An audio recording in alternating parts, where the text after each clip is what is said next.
दोस्तों, ये कहानी एक सच्ची घटना पर आधारित है। इसीलिए मैं आपसे कहना चाहूँगा कि अगर आप भी बाबा साहेब आम्बेडकर को सच्चे दिल से पसंद करते हो तो इस वीडियो को लाइक, शेयर और हमारे चैनल को सब्सक्राइब अवश्य करें और कमेंट में जय भीम जय संविधान ज़रूर लिखें। तो चलिए वीडियो को शुरू करते हैं। शहर की हलचल भरी सड़कों पर जहाँ हर दिन हज़ारों गाड़ियाँ गुजरती हैं, एक गाड़ी ऐसी आई जो न सिर्फ अपनी कीमत से बल्कि अपनी पहचान से सबको चौंका गई। ये कोई साधारण गाड़ी नहीं थी। 5 करोड़ रुपए कीमत वाली लग्जरी एसयूवी, जिसकी बॉडी इतनी चमचमाती थी कि सूरज की किरणें उस पर पड़कर इंद्रधनुष सा फैल जाती थीं।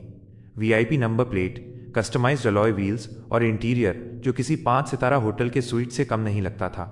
बाहर से देखने पर यह गाड़ी किसी बड़े उद्योगपति, फिल्म स्टार या राजनीतिक नेता की लगती थी। वो रुतबा, वो शान, वो आत्मविश्वास जो अमीरों की पहचान बन जाता है। लेकिन जैसे ही गाड़ी रुकी या ट्रैफिक सिग्नल पर थमी, लोगों की नज़रें पीछे की तरफ अटक गईं। वहां लिखा था जय भीम, बड़े बड़े अक्षरों में, नीले रंग में, जो गाड़ी की काली बॉडी पर और भी ज़्यादा उभर कर आ रहा था। इस दृश्य को देखकर लोगों के मन में तरह तरह के विचार आने लगे। कुछ ने सोचा कि ये कोई राजनीतिक संदेश है, तो कुछ ने इसे एक फैशन स्टेटमेंट माना। लेकिन सच्चाई इससे कहीं ज़्यादा गहरी थी, जो समाज की जड़ों को छूती थी। शहर मुंबई था, वो शहर जहां सपने जन्म लेते हैं और टूटते भी हैं, जहां अमीर और गरीब की खाई इतनी गहरी है कि कभी कभी पुल बनाना मुश्किल लगता है। मुंबई की सड़कें हमेशा से ही कहानियां बुनती रही हैं। यहाँ की लोकल ट्रेनें लाखों लोगों को रोजाना ढोती हैं, जबकि लग्जरी कारें उन सड़कों पर राज करती हैं जहां ट्रैफिक जाम एक रोजमर्रा की हकीकत है। यह घटना दिसंबर 2025 की थी, जब सर्दी की हल्की ठंडक हवा में घुली हुई थी और लोग नए साल की तैयारी में व्यस्त थे। क्रिसमस की लाइट्स शहर को रोशन कर रही थीं और नए साल की पार्टियों की प्लानिंग चल रही थी। लेकिन इस गाड़ी ने सब कुछ बदल दिया। पहले तो लोग ठिठक कर रुक गए, फिर दोबारा पढ़ा जय भीम। कुछ ने सोचा शायद कोई टाइपो होगा, कोई गलती, लेकिन नहीं, साफ साफ लिखा था। मोबाइल फोन निकले, कैमरे ऑन हुए और देखते ही देखते तस्वीरें सोशल मीडिया पर वायरल हो गईं। इंस्टाग्राम रील्स, ट्विटर, अब एक्स थ्रेड्स, फेसबुक पोस्ट्स, हर जगह यही चर्चा। 5 करोड़ की गाड़ी पर जय भीम, यह किसका स्टंट है? लोग अपने दोस्तों को टैग कर रहे थे। कमेंट्स की बाढ़ आ गई थी। कुछ ने इसे मीम बना दिया तो कुछ ने गंभीर बहस शुरू कर दी। चाय की दुकानों पर, जहां मजदूर से लेकर ऑफिस जाने वाले लोग इकट्ठा होते हैं, बहस छिड़ गई। एक बुजुर्ग ने चाय की चुस्की लेते हुए कहा, यह जरूर किसी दलित नेता की गाड़ी होगी। जय भीम तो उनका नारा है ना? पास में खड़े एक युवक ने हंसकर जवाब दिया, अंकल, दलित नेता 5 करोड़ की गाड़ी कहां से लाएंगे? ये तो कोई अमीर आदमी का दिखावा लगता है। तभी किसी ने फोन पर खबर पढ़कर बताया, नहीं, ये तो ब्राह्मण लड़के की गाड़ी है, नाम है अद्वैत शर्मा। और यहीं से असली हलचल शुरू हुई। ब्राह्मण और जय भीम, ये तो जैसे पानी और आग का मेल था। सदियों से चली आ रही जाति व्यवस्था में, जहां ब्राह्मण ऊंची जाति के प्रतीक माने जाते हैं और जय भीम डॉक्टर भीमराव आम्बेडकर के सम्मान में दलित समुदाय का नारा है, यह कैसे संभव था? लोगों ने इस पर घंटों बहस की। कुछ ने कहा कि यह एक क्रांतिकारी कदम है, तो कुछ ने इसे पाखंड करार दिया। चाय की दुकान से लेकर कॉफी शॉप्स तक हर जगह यही चर्चा थी। लोगों के मन में सवालों का तूफान उठा। कुछ ने कहा, दिखावा होगा, पैसा ज्यादा है, ट्रेंड फॉलो कर रहा होगा। कुछ ने तंज कसा, ब्राह्मण होकर जय भीम, घर में पूजा पाठ बंद हो गया क्या?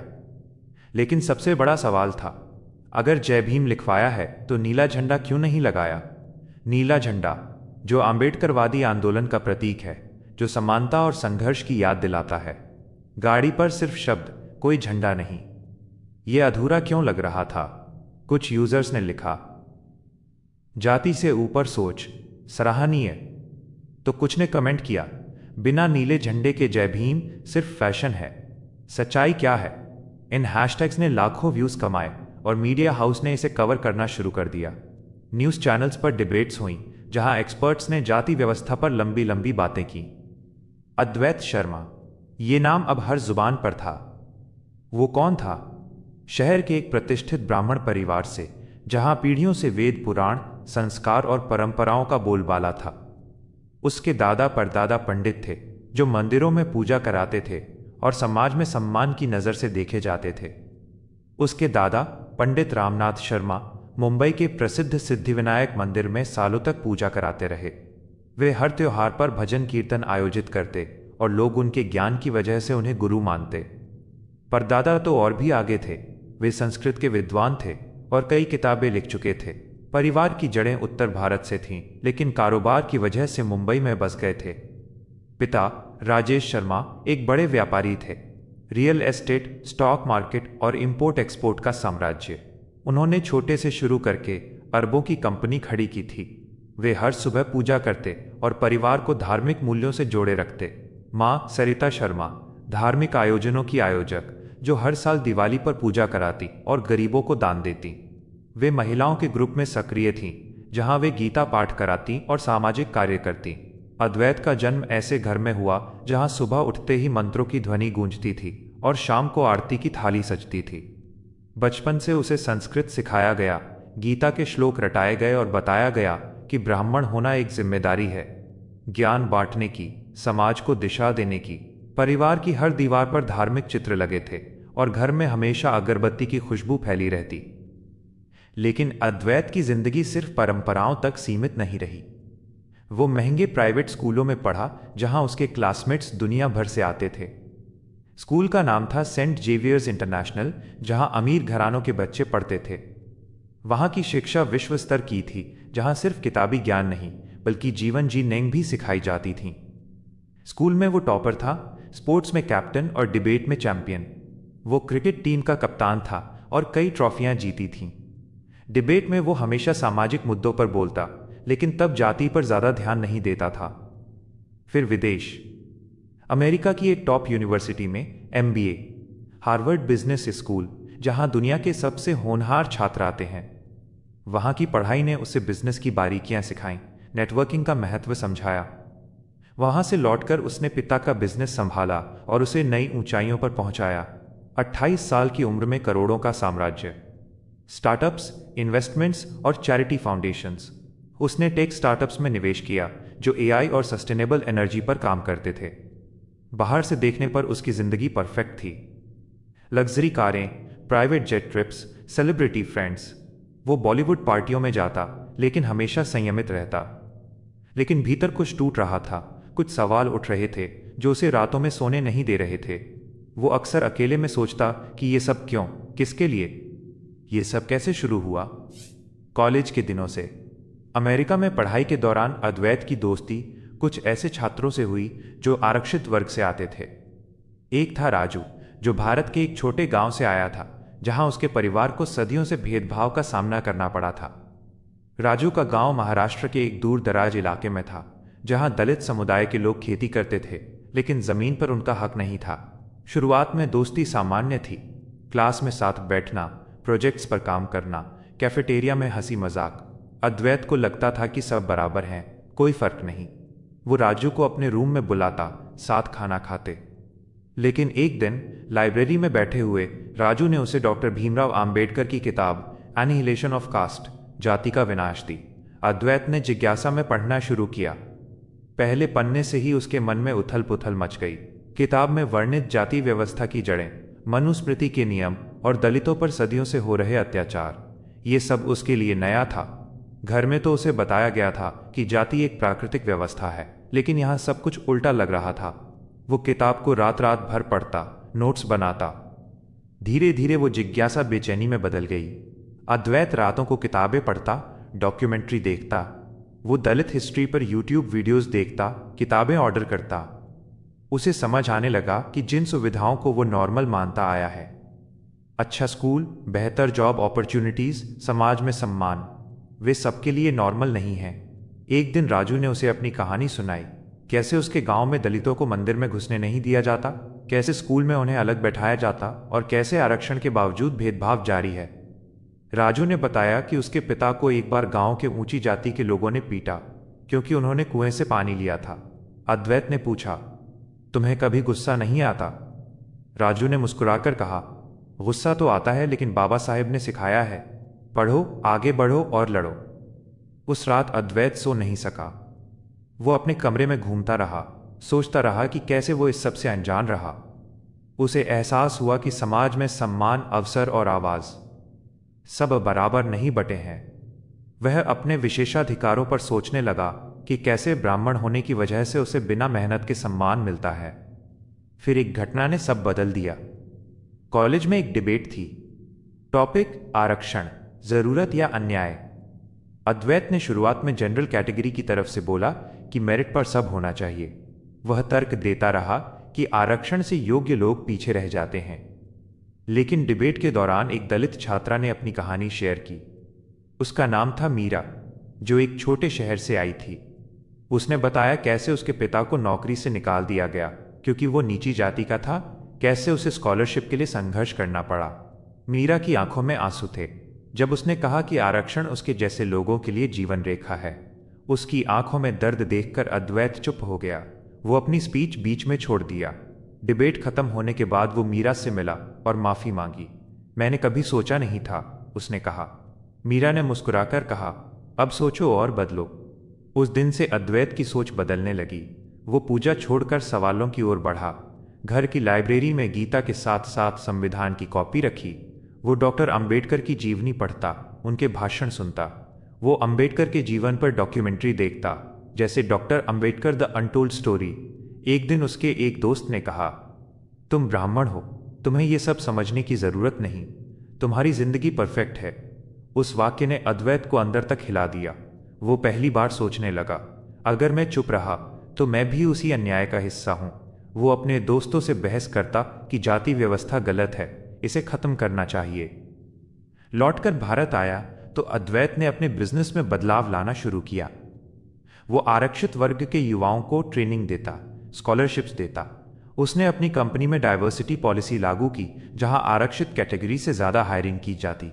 लेकिन ये सब चुपचाप, बिना प्रचार के। वो नहीं चाहता था कि लोग इसे पब्लिसिटी स्टंट कहें। घर में विरोध हुआ।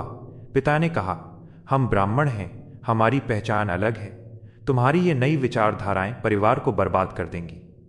माँ ने रोकर समझाया, परंपराएं मत तोड़ो, पूजा पाठ करो, भगवान से डरो। लेकिन अद्वैत अडिग रहा। वो समझ चुका था कि सच्चा समर्थन दिखावे से नहीं, समझ से आता है। और इसी समझ का पहला सार्वजनिक ऐलान था उसकी नई गाड़ी पर जय भीम लिखवाना। गाड़ी खरीदने से पहले उसने डिजाइनर से कहा, पीछे जय भीम लिखना बड़े अक्षरों में। लेकिन नीला झंडा नहीं लगाया, क्योंकि वो जानता था कि प्रतीक सिर्फ लगाने से नहीं, जीने से बनते हैं। वो झंडा लगाना एक सतही काम लगता था जो उसके संघर्ष से मैच नहीं करता था। ये घटना सिर्फ एक गाड़ी की नहीं थी, बल्कि एक समाज की थी। शहर में लोग अब दो खेमों में बट गए थे। एक खेमा जो कहता, ये प्रगतिशील सोच है, जाति की दीवारें तोड़नी चाहिए। वे लोग अद्वैत को हीरो मानते, उसके बारे में पोस्ट शेयर करते। दूसरा खेमा जो कहता, यह हाइपोक्रेसी है, ब्राह्मण होकर दलितों का नारा। सच्चाई क्या है? वे लोग सोशल मीडिया पर ट्रोल करते, मीम्स बनाते। अद्वैत की तस्वीरें वायरल हो रही थीं।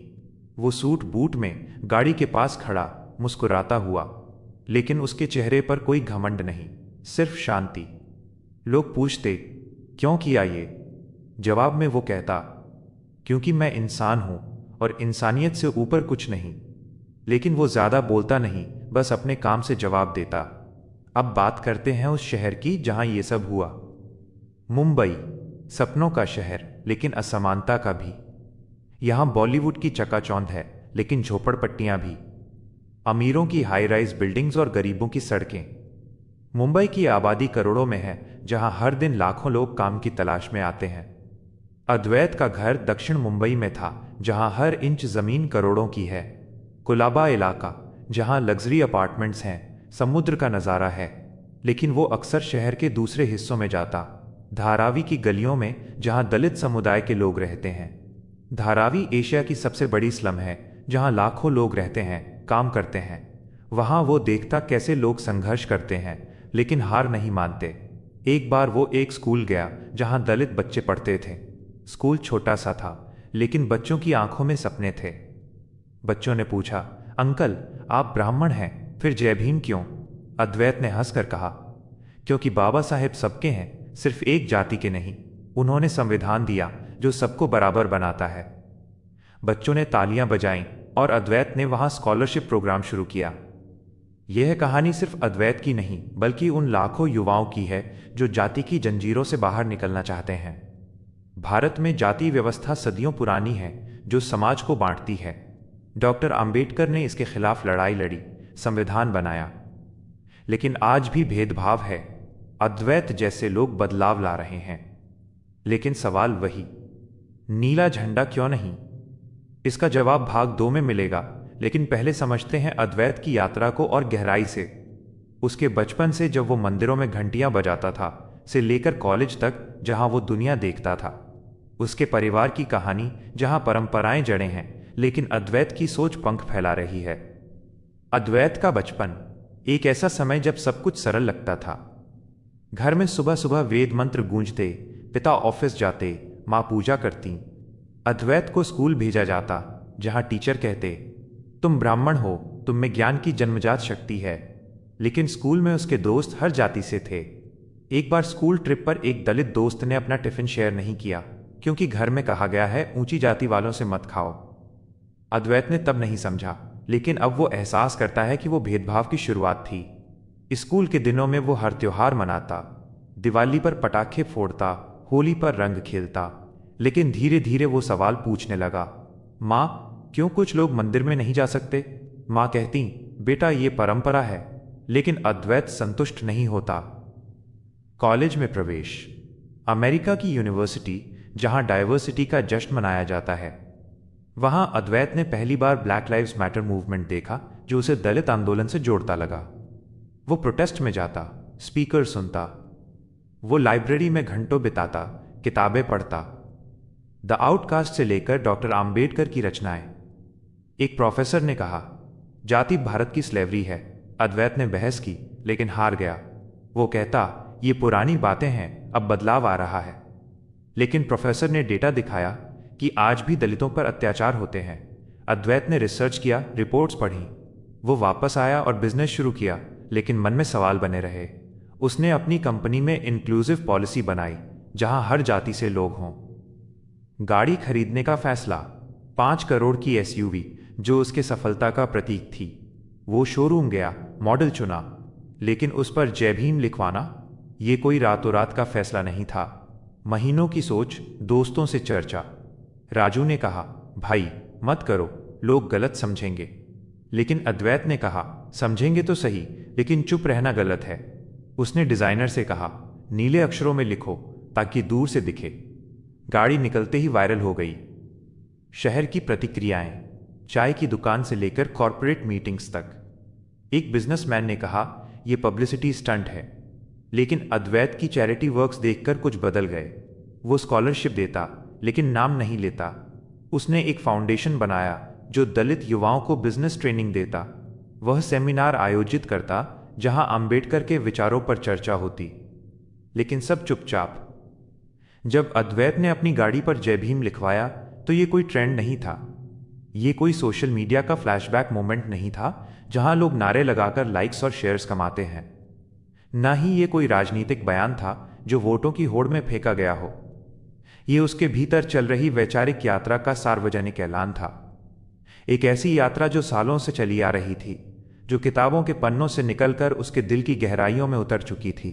अद्वैत के लिए जय भीम सिर्फ 2 शब्द नहीं थे, बल्कि एक फिलॉसफी थी।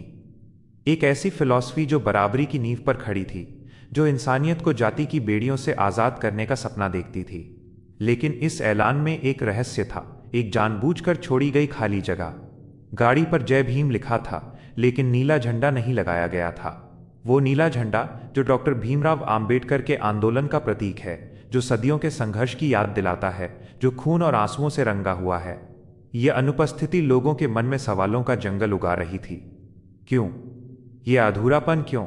क्या यह कोई छल था या कुछ और गहरा? शहर की हलचल अब और तेज हो चुकी थी। भाग 1 में हमने देखा था कि कैसे मुंबई की सड़कों पर यह गाड़ी निकली और लोगों की दुनिया हिला दी। लेकिन अब भाग 2 में हम उस रहस्य को खोलेंगे। हम अद्वैत की उस यात्रा को और गहराई से समझेंगे, जहां प्रतीक सिर्फ सजावट नहीं, बल्कि एक जिम्मेदारी बन जाते हैं। हम देखेंगे कि कैसे एक शांत स्वर में दिए गए जवाब ने हजारों सवालों को शांत कर दिया, और कैसे ये कहानी सिर्फ अद्वैत की नहीं, बल्कि पूरे समाज की है। एक ऐसे समाज की जहां प्रतीक महत्वपूर्ण हैं, लेकिन नियत उनसे कहीं ऊपर है। आइए इस यात्रा को शुरू करें, भावनाओं की लहरों के साथ, जहां हर शब्द एक एहसास छूता है। घटना के ठीक 3 दिन बाद, जब सोशल मीडिया पर तूफान थमने का नाम नहीं ले रहा था, एक पत्रकार अद्वैत से मिला। पत्रकार का नाम था विक्रम जोशी, एक युवा रिपोर्टर जो मुंबई के लोकल न्यूज़ चैनल के लिए काम करता था। विक्रम ने अद्वैत के ऑफिस में अपॉइंटमेंट लिया। एक छोटे से कैफे में मुलाकात तय हुई। कैफे दक्षिण मुंबई के एक शांत कोने में था, जहां समुद्र की लहरें दीवारों से टकराती लगती थीं। अद्वैत समय पर पहुंचा, सादे कुर्ते पायजामे में, बिना किसी दिखावे के। उसके चेहरे पर वही शांति थी जो तस्वीरों में दिखाई दे रही थी। विक्रम ने कैमरा सेट किया, माइक चेक किया और सीधा सवाल दाग दिया, आपने जय भीम तो लिखवाया, लेकिन नीला झंडा क्यों नहीं लगाया? सवाल हवा में लटक गया। कैफे में बैठे अन्य लोग भी कान खड़े कर लिए। अद्वैत ने एक गहरी सांस ली, चाय का घूंट लिया और बहुत शांत स्वर में जवाब दिया। उसकी आंखों में कोई हड़बड़ी नहीं थी, सिर्फ एक गहरी समझ। क्योंकि नीला झंडा सिर्फ लगाने की चीज नहीं है, अद्वैत ने कहा। उसके शब्द धीमे थे, लेकिन उनमें एक ताकत थी जो कमरे को भर रही थी। वो संघर्ष का प्रतीक है, बलिदान का प्रतीक है। ये वो झंडा है जो डॉक्टर भीमराव अंबेडकर के लाखों अनुयायियों ने उठाया, जब उन्हें मंदिरों से बाहर किया गया, जब उन्हें शिक्षा से वंचित रखा गया, जब उन्हें इंसान तक नहीं माना गया। ये झंडा उन आंसुओं से रंगा है जो पीढ़ियों ने बहाए, उन घावों से जो आज भी कायम हैं। मैं ब्राह्मण हूं और इस पहचान से मुझे जो विशेषाधिकार मिले हैं, उनसे मैं इनकार नहीं करता। अच्छी शिक्षा, सम्मान, अवसर। लेकिन जिस दर्द को मैंने जिया नहीं, उस दर्द के प्रतीक को सिर्फ सजावट बनाना मुझे ठीक नहीं लगा। अगर मैं नीला झंडा लगा दूंगा बिना उसके अर्थ को जिए, तो यह अपमान होगा। अपमान उन लोगों का जो इसके लिए अपनी जानें गंवा चुके हैं। विक्रम चौंक गया। वो अपेक्षा कर रहा था किसी बहाने का, किसी राजनीतिक जवाब का। लेकिन अद्वैत के शब्दों में सच्चाई थी जो सीधे दिल को छू रही थी। अद्वैत ने आगे कहा, जय भीम मेरे लिए कोई नारा नहीं है। यह एक विचार है, बराबरी का, इंसानियत का और संविधान का। डॉक्टर अंबेडकर ने कहा था कि संविधान सिर्फ कागज का टुकड़ा नहीं, बल्कि एक जीवंत दस्तावेज है जो हर नागरिक को बराबर का हक देता है। मैंने ये लिखवाया क्योंकि मैं इस विचार को अपनाता हूं। मैं जाति के जाल से बाहर निकलना चाहता हूं।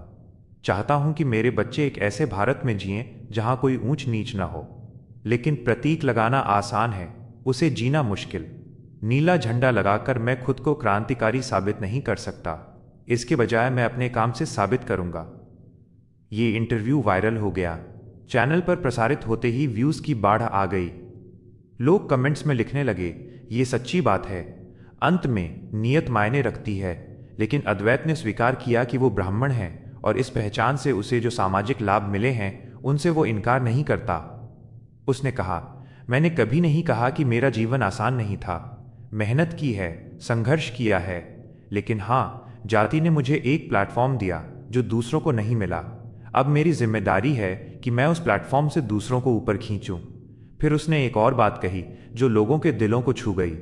मैं ये नहीं चाहता कि लोग मुझे देखकर कहें, देखो एक ब्राह्मण ने नीला झंडा लगा लिया।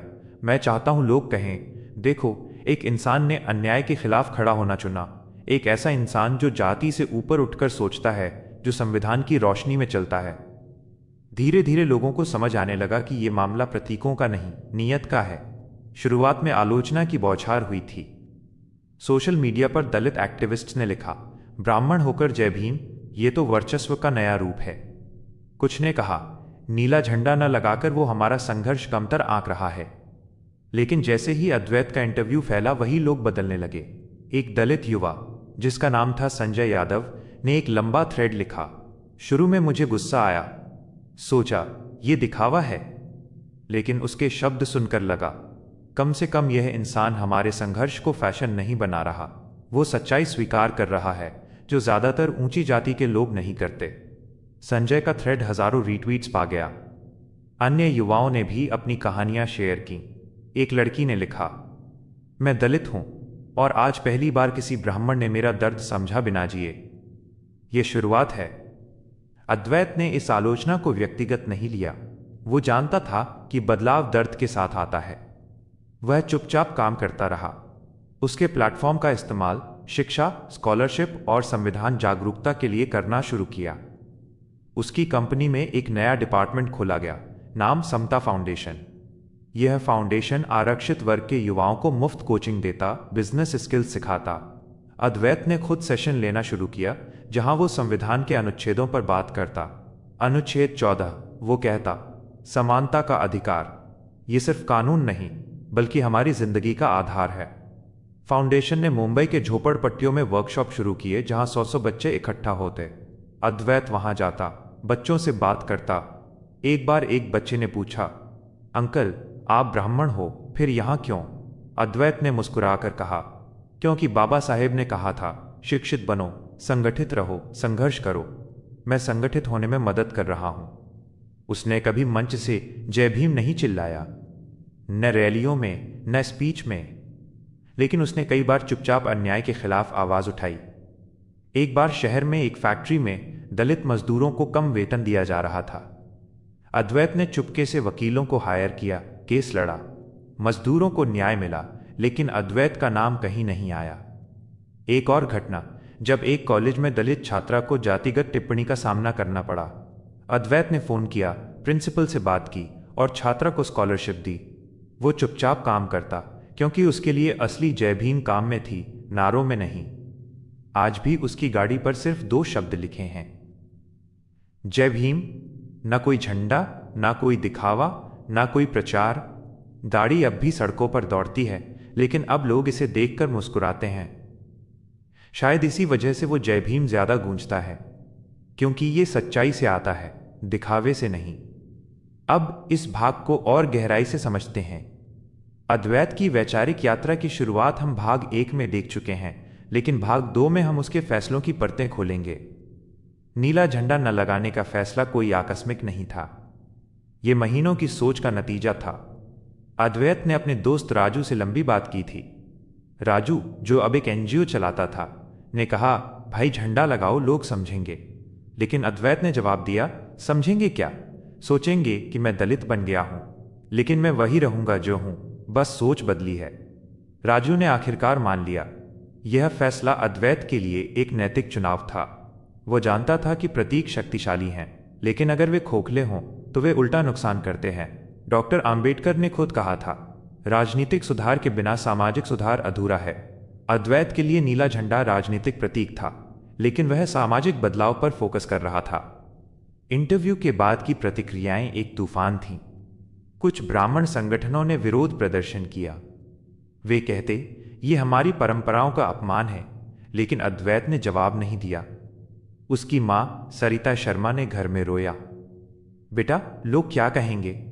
अद्वैत ने गले लगाकर कहा, मां, सच्चाई कभी बुरी नहीं लगती। धीरे धीरे मां भी बदलने लगी। वो फाउंडेशन के इवेंट्स में आने लगी, बच्चों को खाना खिलाने लगी। पिता राजेश शर्मा ने पहले नाराजगी जताई, लेकिन जब उन्होंने फाउंडेशन की रिपोर्ट देखी तो चुप हो गए। तुम्हारी मां सही कहती हैं, लेकिन शायद तुम सही हो। दलित समुदाय में बदलाव आया। संजय यादव जैसे युवा अद्वैत से मिलने लगे। एक मीटिंग में संजय ने कहा, आपकी वजह से हमें लगा कि बदलाव संभव है। ऊंची जाति के लोग भी बदल सकते हैं। अद्वैत ने जवाब दिया, ये बदलाव सबका है। बाबा साहेब ने कहा था, हिंदू समाज को बचाने के लिए जाति तोड़नी होगी। मीटिंग्स बढ़ी, डिस्कशन ग्रुप बने। अद्वैत ने एक ऑनलाइन प्लेटफॉर्म लॉन्च किया, जहां लोग संविधान पर बात करते। हजारों यूजर्स जुड़े, स्टोरीज शेयर हुई। एक यूजर ने लिखा, मैं ब्राह्मण हूं और आज पहली बार जय भीम का मतलब समझा। अद्वैत के काम की रेंज बढ़ी। शिक्षा के अलावा वो स्कॉलरशिप प्रोग्राम चलाता। हर साल 100 छात्रों को विदेश भेजता, MBA कोर्स के लिए। आरक्षण से आगे, वो कहता। संविधान जागरूकता के लिए वर्कशॉप, जहां वकील आते, केस स्टडीज शेयर करते। एक वर्कशॉप में एक दलित वकील ने कहा, आप जैसे लोगों की वजह से हमें आवाज मिल रही है। अद्वैत ने कहा, आवाज तो हमेशा थी, बस सुनने वाले कम थे। चुपचाप उठाई गई आवाजें अद्वैत की ताकत थीं। फैक्ट्री केस के बाद वो एक गांव गया जहां दलितों पर अत्याचार हुआ था। वहां NGO के साथ मिलकर स्कूल बनवाया। गांव वालों ने कहा, साहब आप क्यों? अद्वैत ने कहा, क्योंकि इंसानियत ने कहा। ऐसे कई किस्से। एक कॉलेज इवेंट में जब जातिगत हिंसा हुई, अद्वैत ने फंडिंग की, काउंसलिंग शुरू की। वो कभी क्रेडिट नहीं लेता। आज 2025 के अंत में गाड़ी अभी भी वैसी ही है। जय भीम लिखा, बाकी खाली। लेकिन इस खालीपन में एक संदेश है कि सच्चा समर्थन दिखावे से नहीं, कर्म से आता है। ये गूंज अब पूरे शहर में है, शायद देश में। अद्वैत की कहानी हमें सिखाती है कि बदलाव छोटे फैसलों से शुरू होता है, लेकिन बड़ी नीयत से। अब इसकी गहराई को और खोलें। नीला झंडा का इतिहास। ये झंडा आम्बेडकर के 1956 के बौद्ध धर्म अपनाने से जुड़ा है। नीला रंग आकाश का, समानता का। लेकिन अद्वैत के लिए यह सिर्फ इतिहास नहीं, जिम्मेदारी। वो किताबें पढ़ता रहा, आम्बेडकर की बुद्धा एंड हिज धम्मा। वो दोस्तों से डिस्कस करता। एक बार मीरा से मिला, जो अब टीचर थी। मीरा ने कहा, तुम्हारा फैसला साहसी है। अद्वैत ने कहा, साहस तो तुम्हारा है जो रोज भेदभाव झेलती हो। लोग अपनी स्टोरीज शेयर करते। एक ब्राह्मण लड़के ने लिखा, मैं भी बदल रहा हूं। दलित महिलाओं ने कहा, ये उम्मीद की किरण है। लेकिन चुनौतियां भी। ट्रोल्स आए, धमकियां। अद्वैत ने पुलिस को बताया, लेकिन काम जारी रखा। परिवार में बहसें, लेकिन प्यार बरकरार। मां अब फाउंडेशन की मेंबर हैं। फाउंडेशन की कहानियां। एक छात्र, रामू, जो गांव से आया, अब सीईओ है। रामू कहता, अद्वैत सर ने मुझे उड़ान दी। स्कॉलरशिप प्रोग्राम ने 100 जिंदगियां बदली। वर्कशॉप में हजारों लोग। अद्वैत स्पीच देता, संविधान सबका है। एक बार हॉस्पिटल में दलित मरीज को एडमिट नहीं किया। अद्वैत ने हस्तक्षेप किया, मैनेजमेंट बदला। एक और, स्कूल में डिस्क्रिमिनेशन। अद्वैत ने पॉलिसी बदली। ये किस्से अनगिनत। अब लोग गाड़ी देखकर सलाम करते। एक बुजुर्ग ने कहा, बेटा तुमने जय भीम को नया मतलब दिया। ये गूंज फैल रही है। अद्वैत की डायरी में लिखा, जय भीम एक विचार है जो दिलों में बसता है। दोस्तों, आपको हमारी ये वीडियो कैसी लगी हमें कमेंट करके ज़रूर बताएं। हमें आपके विचारों का इंतज़ार रहेगा। वीडियो पसंद आई हो तो वीडियो को लाइक, शेयर और हमारे चैनल को सब्सक्राइब कर सकते हैं। वीडियो को यहाँ तक देखने के लिए आपका बहुत बहुत आभार।